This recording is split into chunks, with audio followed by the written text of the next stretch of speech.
Hello everybody, Namaste. I'm Gunjan, Vedic astrologer, numerologist and Vastu consultant, and welcome to my channel Astro Gunj, where we discuss about astrology as a science, as a Vedic astrology. And so far, thank you so much for all the lovely wishes which I have got from you all.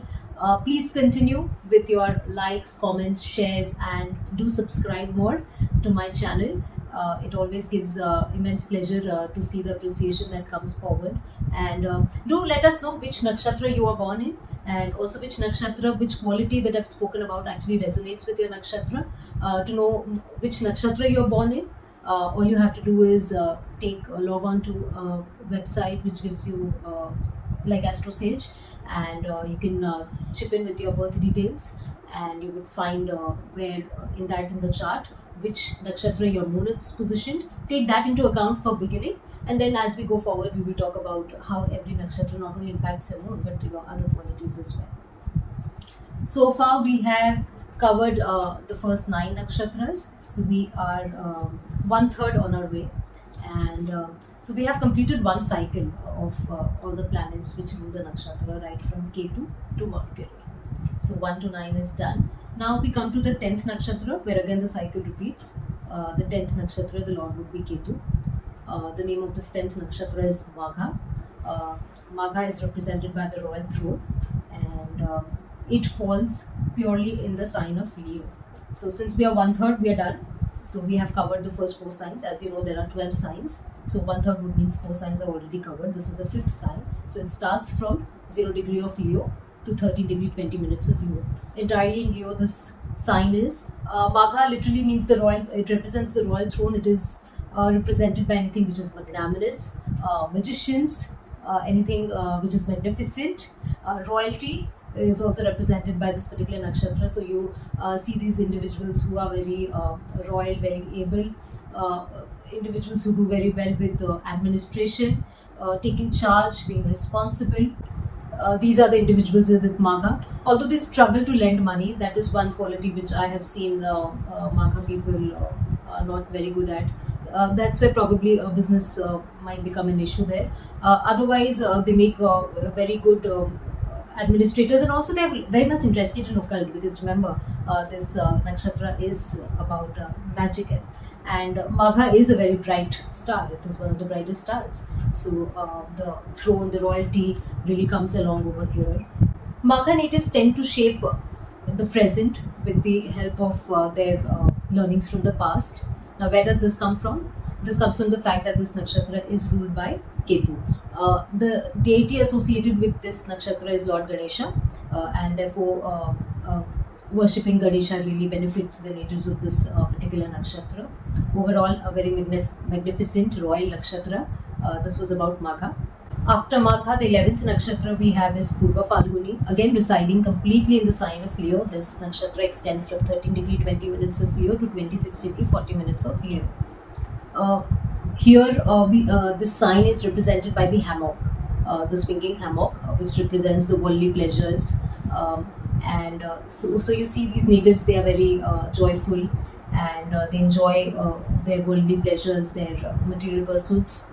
This obviously comes from the nakshatra lord, which is Venus. Such natives are very honest, loyal, very family oriented. They really respect their deep family ties, and even with their friends and relatives.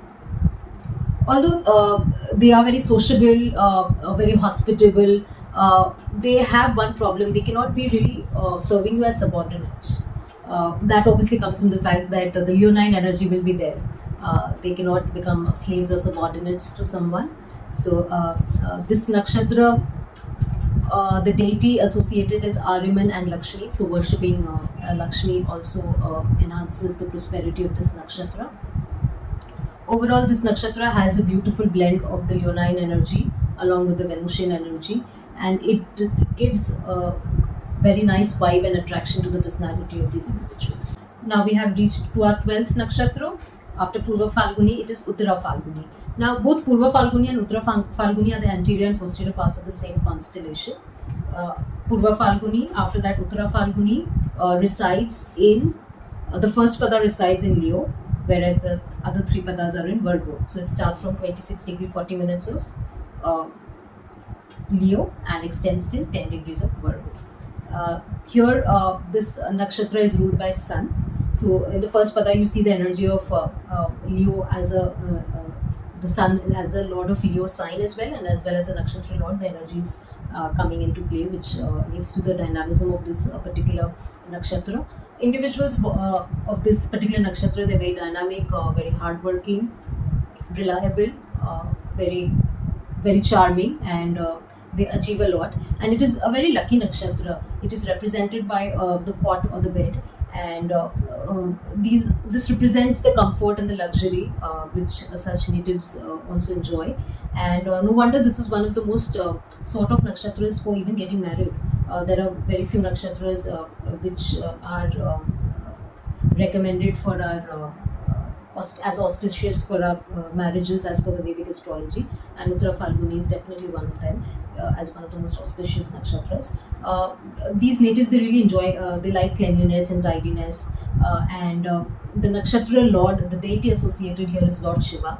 So worshipping Lord Shiva really benefits these individuals. A very fortunate nakshatra and a dynamic one. This nakshatra has in the latter part the energy of Mercury. So all these planets, including Sun, Mercury, they do really well over here. Now we have raised to our 13th nakshatra, and this is Hasta, which resides purely in Virgo. It starts from 10 degrees of Virgo and extends to 23 degree 40 minutes of Virgo.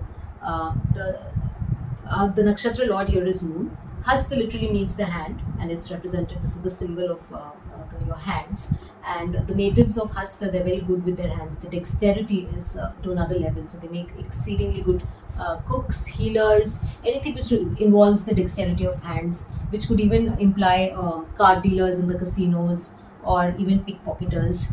Uh, these individuals are very light-hearted. They do not like conflicts. They do not want to get involved into any kind of debates or arguments because they love the peace of mind. You see, this nakshatra, the Lord is ultimately Moon, so they don't want to get into any sort of negative commotion in their life.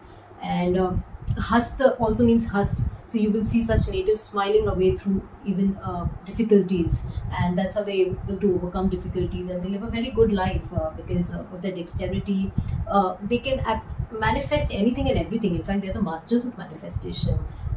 One of the most beautiful nakshatras in terms of manifestation, and now we do realize in modern science that the power of manifestation is immense. What you feel, what you believe, you ultimately become that. And if your hands have the magic, you have a long way to go. So that's exactly about Hasta. In fact, in this nakshatra deity lord is Savitr, the sun god. And in India, we have the most important festival of Ganesh Chaturthi, which is actually celebrated when moon is in Hasta Nakshatra and sun is in Virgo. So that is why it falls somewhere between August September, this festival. So these individuals, they benefit a lot by worshipping Ganesh because ultimately the sign falls in Virgo, and this is where Mercury is at its best. So worshipping Ganesha definitely has a divine blessing for these natives. So now we have arrived at Chitra. This nakshatra is present both in Virgo as well as Libra. So it has two padas in Virgo. It starts at 23 degree 20 minutes of Virgo, and it extends till 6 degree 40 minutes of Libra. This nakshatra, the lord is Mangal, Mars, and here the deity is Vishwakarma, who is the celestial architect of the universe. And that's why these Chitra individuals are creators, they're sculptors. They can create and give anything to form, that too in beauty, from the scratch. So they make excellent sculptors, architects. They are someone who actually they weave. They can weave their own dreams as well because they have that psychic ability to dream as well. And then because of the Mars energy, they can materialize that dream. They can put it into action as well. The symbol of this nakshatra, Chitra, is a pearl or a jewel, and so are these individuals shining like a jewel because of the because of how they can manifest from their skill in terms of creation, and they have a beautiful sense of art, beauty, form, which they bring about in their work as well.